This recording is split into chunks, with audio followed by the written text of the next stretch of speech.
आज हम आप लोगों को टिंडल प्रभाव अथवा टिंडल इफेक्ट के बारे में बताएंगे। पूरी जानकारी के लिए मेरा पूरा वीडियो अंत तक ध्यान से देखिए। चलिए शुरू करते हैं। निर्वात में प्रकाश सीधी रेखा में चलता है। तो हम सभी लोग जानते हैं कि निर्वात अर्थात जहाँ कोई भी पदार्थ ना हो वहाँ प्रकाश सीधी रेखा में गति करता है। जब प्रकाश किसी ऐसे माध्यम से होकर गुजरता है जिसमें अति सूक्ष्म आकार के कण होते हैं, तो इन कणों से टकराकर प्रकाश का कुछ भाग सभी दिशाओं में फैल जाता है। यानी कोई ऐसा माध्यम हो जिसमें से सूक्ष्म कण होते हों, तो उन सूक्ष्म कणों से प्रकाश टकराता है और टकरा करके सभी दिशाओं में फैल जाता है। तो इस घटना को प्रकाश का प्रकीर्णन कहते हैं। यानी प्रकाश का फैलना जो है ये प्रकाश का प्रकीर्णन कहलाता है। मतलब अगर देखा जाए तो प्रकाश किसी गैसीय माध्यम से मान लीजिए गुजरता है, माना कि प्रकाश किसी गैसीय माध्यम से होकर गुजर रहा है, तो उसमें धूल के जो कण होंगे, धुआं के कण होंगे, जो भी कण होंगे, जो भी चीजें उसमें होंगी, अब प्रकाश इसी में से होकर गुजर रहा है तो इन धूल के कणों या धुआं के कणों से टकराएगा और जब टकराएगा तो चारों ओर फैलेगा।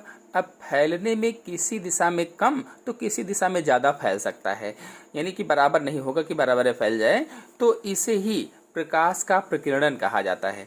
तो कुल मिलाकर कहा जाए तो प्रकाश का फैलना ही प्रकाश का प्रकीर्णन कहलाता है। अब ये जो धूल के कण और धुएं के कण या जो भी कण होते हैं उन्हें कोलाइडी कण कहा जाता है। यानी धूल के कण हैं या धुएं के कण हैं, या आपने देखा होगा जो रोशनदान से कोई लाइट आती रहती है तो वो जो कण दिखाई देते रहते हैं, तो इन कणों को क्या कहते हैं? कोलाइडी कण कहा जाता है। तो इन कोलाइडी कणों के द्वारा प्रकाश के प्रकीर्णन की परिघटना को ही टिंडल प्रभाव कहते हैं। अब आपको समझ में आया?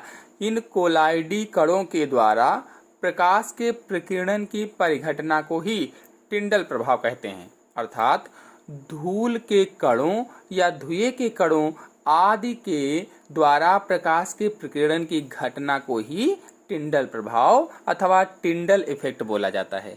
वास्तव में देखा जाए तो प्रकाश का प्रकीर्णन माध्यम के कणों द्वारा प्रकाश का अवशोषण तथा पुनः विकिरण होता है। यानी ये माध्यम के जो कण हैं प्रकाश को अवशोषित कर लेते हैं या सोख लेते हैं और फिर दोबारा से फैलाते हैं या छोड़ते हैं। आप लोगों को बताते चलें कि प्रयोगों द्वारा सिद्ध हुआ है कि लाल रंग के प्रकाश का प्रकीर्णन सबसे कम होता है। यानी जो लाल रंग है इसके प्रकाश का प्रकीर्णन सबसे कम तथा बैंगनी रंग के प्रकाश का प्रकीर्णन सबसे अधिक होता है। अर्थात लाल रंग का प्रकाश कम फैलता है जबकि बैंगनी रंग का जो प्रकाश होता है वो अधिक फैलता है। अब आप लोगों को कुछ खास जानकारी देते चलें कि खतरे के सिग्नल लाल क्यों होते हैं। आप चूंकि वायुमंडल में लाल रंग का प्रकीर्णन सबसे कम है, अभी मैंने बताया, अतः लाल रंग के संकेत को बहुत दूर से देखा जा सकता है। क्यों? क्योंकि ये फैलेगा नहीं, प्रकीर्णन कम है तो लाल रंग फैलेगा नहीं, और जब फैलेगा नहीं तो दूर से ही दिखाई देगा। यही कारण है कि क्रिकेट की जो गेंद होती है लाल रंग की होती है, और इसी कारण से रेलगाड़ी को रोकने की जो झंडी होती है वो भी लाल रंग की होती है, तथा एम्बुलेंस पर आपने देखा होगा जो क्रॉस का चिन्ह लगा रहता है वो भी लाल रंग का बनाया जाता है। तो क्यों? क्योंकि लाल रंग का प्रकीर्णन सबसे कम होता है, यानी यह रंग फैलता नहीं है, और जब फैलेगा नहीं तो गाढ़ा गाढ़ा सा दूर से ही दिखाई देगा। इसीलिए ये सब लाल रंग के संकेत बनाए जाते हैं खतरे के जितने भी सिग्नल होते हैं।